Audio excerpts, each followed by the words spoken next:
онкологиялык ооруларды алдын алыш үчүн биринчиден ошол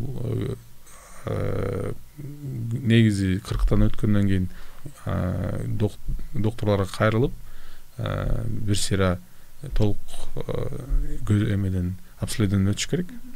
Обследование өткөндөн кийин андан кийин дагы баягы эчтеке оорубаса деле жылына бир жолу ошондой толук обследование кылып туруш керек да.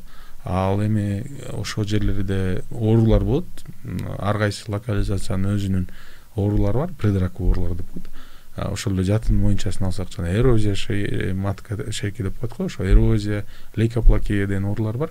Ошо оорулары бар адамдарды көзөмөлгө алып, анан дарылаш керек да. Ошол убакта дарылап салса жеңил болот, рак пайда болбогондой кылып дарылап коюш керек да. Анан бирок алар дайыма кайра гинекологдун көзөмөлүндө болуш керек. Ошол предрак оорулары бар адамдарды ошол учурунда дарылап, же болбосо кээ бирөө баягы дарыланбайт, хронический оорулар болот да.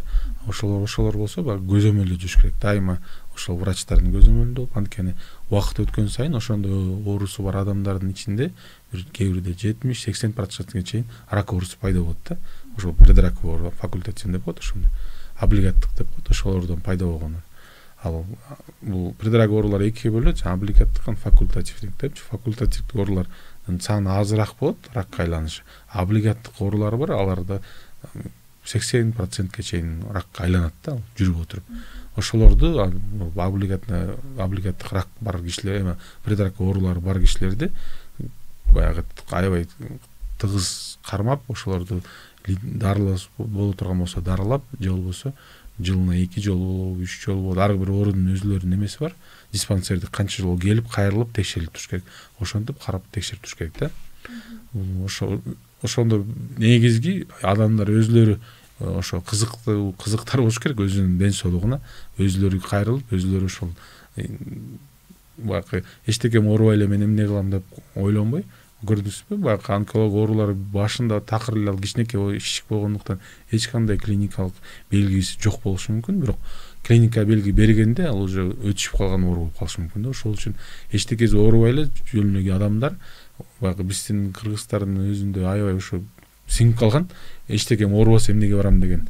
Эчтекеси оорубаса деле 40тан өткөн киши бир жылына бир жолу өзүнө өзү кам көрүү максатында бир жолу барып толук обследование кылып коюп туруш керек. Жана дагы айтып кеттим, тамак ашта химиялык заттардын тамак аш көп, тамак ашка ошол көбүрөөк сакталыш үчүнбү же ар кандай себептер менен химиялык таасир көп болот тамак ашка.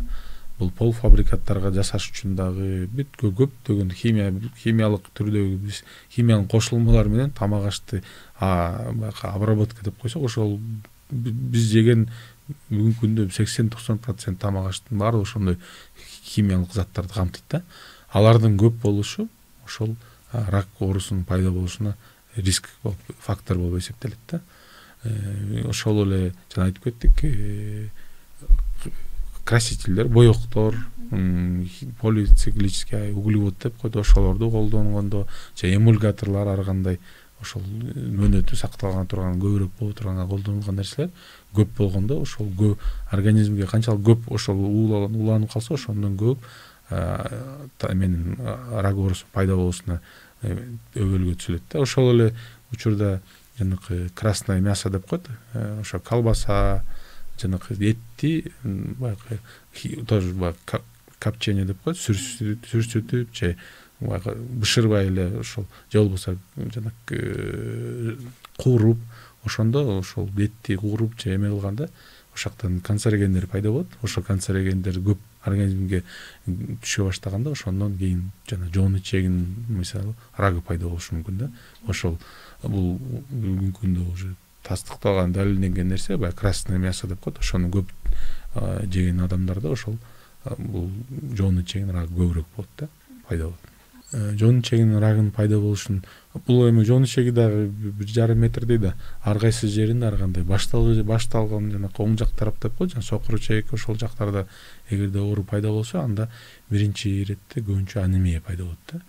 көп ошондой оорусу бар адамдар гематологикко барып ошо анемия боюнча 3-4 ай 5 ай дарыланып эч кандай жыйынтык жок, андан дагы оорусу өрчүп атып анан изилдеп табылган көп болот да. Ал эми сол жак деп коет, бул чыга эми ал жерде заңдын чыгышын эмеси өзгөрүлөт да, жанагы запор же тескери ич өтүп кан аралаш чыгып заңдын ошондой белгилер пайда болот да. Ошондой если эгерде белгилер пайда болсо, албетте ал ошол хирургка же ошол эмеге барып, онкологко барып кайрылып изилдеп, жон ичегисин колоноскопиядан обследование бар, ошону өтүп коюш керек.